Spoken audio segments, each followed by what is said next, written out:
But while 5th Cell died around this time, well, Scribblenauts itself would not. Not technically, at least. The franchise would get passed off to some new faces, a Shiver Entertainment. It's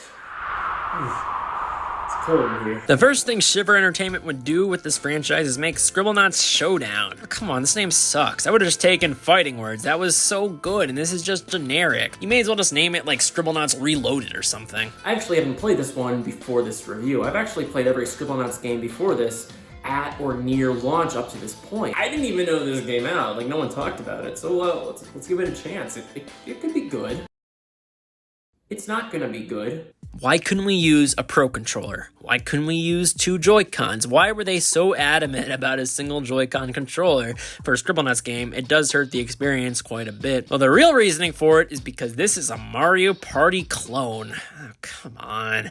Like all the things they could have done with this franchise, we get like mobile games, weird DLC type of experiences, half-baked ideas. It's not like the Scribblenauts series was out of juice, just make a normal game. Well, there is a Scribblenauts type of mode called the Sandbox, but it's just really weird. I guess I'm glad they added it, but I don't know. It's not just a sandbox, you can do missions, but the issue is instead of talking to the NPCs to solve their puzzles, you're just given a list that applies to the whole area. You're gonna be pausing quite a lot. But you might ask, whoa, Jeff, slow down, man. How do you spawn objects without a touchscreen? A valid concern, of course. This is the first Scribblenauts game without one. It's on the PS4, Xbox One, and Switch, and no, you can't take your Switch out of the dock and type on it, at least in Showdown. Well, instead they added like a rotary dial. I'm not gonna lie, I would have just preferred a basic type screen, or at least have the option for one. If you want to see something asked backwards to erase, they didn't put the B button as backspace. Oftentimes I press B out of habit because that's what I'm used to. This system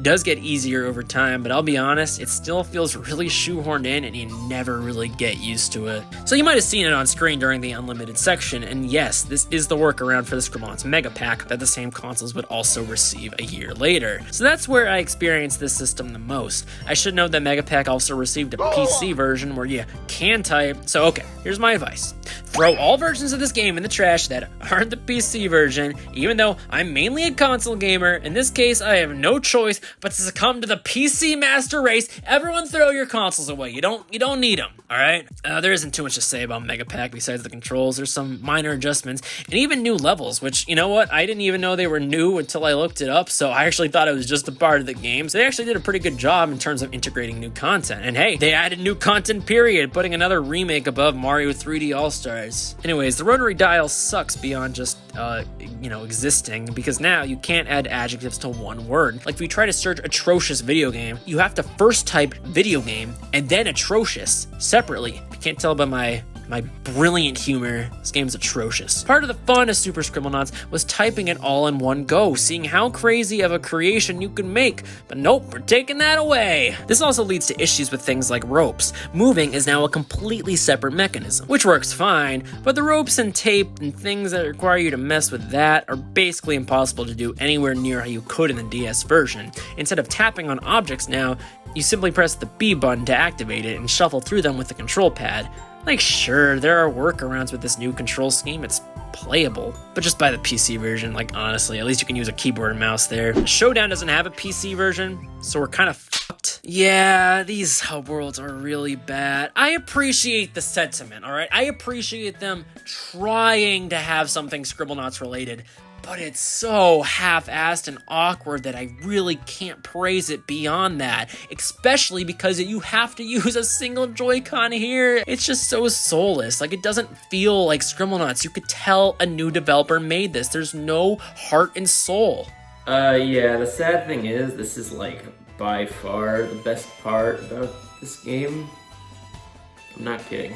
Yeah, this game's a Mario Party clone. You roll a dice, you have a bunch of cards, so maybe it's more of a Sonic Shuffle ripoff. Some of the minigames let you type a word, but the situations don't really present anything interesting. It's really more so a visual.